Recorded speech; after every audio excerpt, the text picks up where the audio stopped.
maaleykum salaam grand bi naka mu nice. sant yaa ngi si jàmm. cool. grand yow dégg nga la. waa bàyyi nag yéen ñii naka ma tamit yéen ñii kenn mënu koo laaj nit non dañuy waxante dëgg quoi man di nga fekk koo xam ne sénégalais la màggee fi nga xam ne mooy Sénégal am ay maamam yoo xam ne Saalum gis nga Saalum ba ca biir. ñun fa lañ yaroo damay gaaw damay ba laaj nga naan ma ay ba xam dëgg naa la. ah non dégg nga tamit yéen ñii day mooy loolu.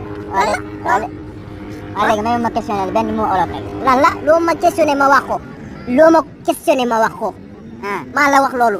waaw lii laa bëgg nga waxal ma ko bu gaaw nag 3 fois nga ma koy waxal. fukki guddi bëccëg. fukki guddi bëccëg.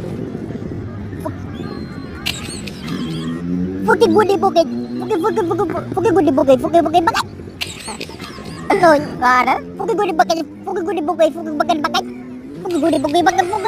merci merci. non fukki guddi bëccëg.